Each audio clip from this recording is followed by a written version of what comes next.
Dr. Amanda with Straightsmile Solutions, straightsmilesolutions.com. And if you're doing clear aligner cases in your practice, you need to understand the issue that's going on with flashing. And I'm talking about flash around the attachments, of course.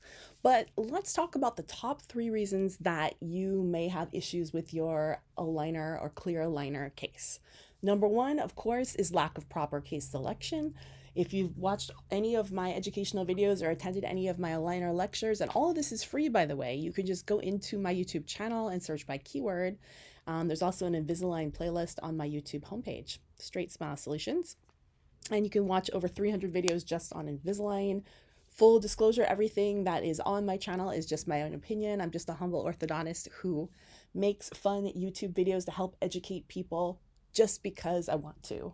And also because I know that there's a serious lack of good orthodontic education globally, quality, airway friendly, comprehensive focused aligner education. A lot of it's for profit. So I put my stuff out there for free. Yes, I might make a few pennies on every video for my Starbucks coffee in the morning, but it's a total loss for me each year in the matter of hundreds of thousands of dollars.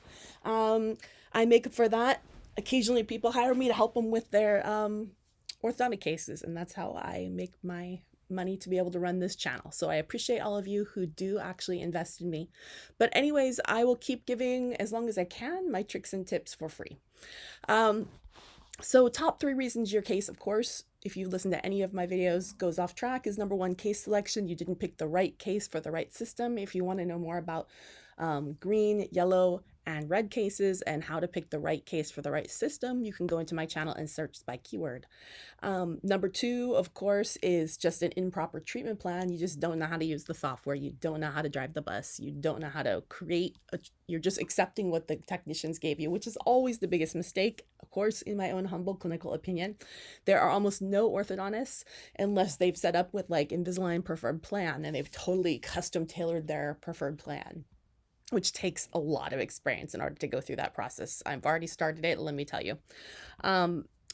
We take 2, 3, 4, 5, 6, 7 times to get a Clincheck right. And I'm using Clincheck as a generic term, you know, a treatment plan set up right. You don't just accept what first comes back. It's a lot of work to get these perfect. And when you get it perfect, that is just part of having success in a case, but it's in a really important part. You can't skip that step and just take what they gave you, or it's going to often not be predictable or weird things can happen.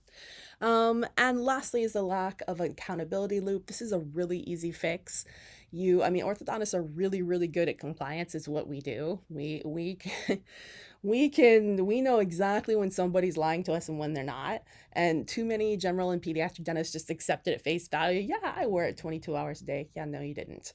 So, and a lot of times patients aren't directly outwardly lying. They just really have no concept of what 22 hours a day is, which is why you need that virtual accountability loop. Unless your patient lives next door to your office and come in every few weeks, you need a way to be able to check in, ideally every aligner. The proof is in the pudding. Those of us who use virtual accountability loops with our aligner cases have significantly fewer refinements. And you can ask any of these companies that sell accountability loop software, like Dental Monitoring or In-Hand Dental or any of these ones, and they've got the proof there. You know, the research is there. That's quite obvious. And any orthodontist will tell you that's the truth. You put them on weekly check-ins and you're going to it's the same thing with a kid, you know. If I just let my kids just have free range of their phone, you know, they're teenagers and do whatever they want, you know, their grades are going to suffer. You know, you have to have a little rules in your house. So you have to have a little rules in your practice with accountability loop with aligners. If you don't, you're going to have a lot of refinements and patients that aren't that happy. So that's why those are the main 3 things. Now, of course, I know we're talking about flash. This is a little thing that a lot of times when I can't figure out why something is going off track, then I kind of zoom in on the attachments and I'm like, these are kind of sloppy.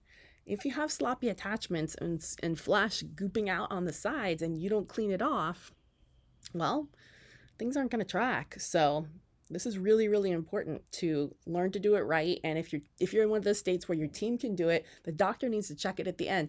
This is my tip for you, and this will really help to solve that issue.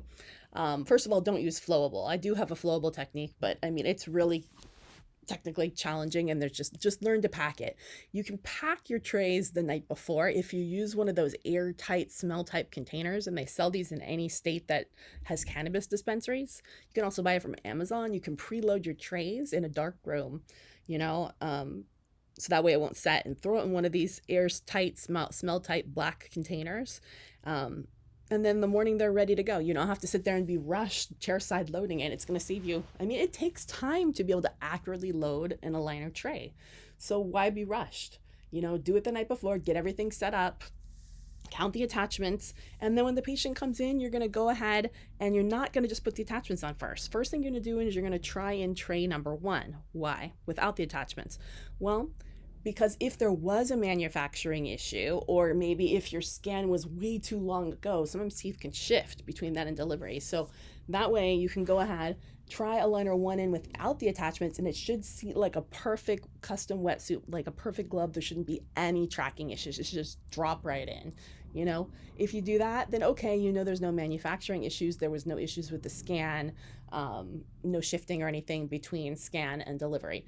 So that's good. You rule out that variable. After that, and if it doesn't fully sit, then you do not put the attachments on. 100% no. You send the patient, if it's like rocking, that's a problem. Now you're just going to rescan and do a warranty fit and pair that plan with the existing plan that you already had. You don't have to start from scratch. It's usually pretty quick.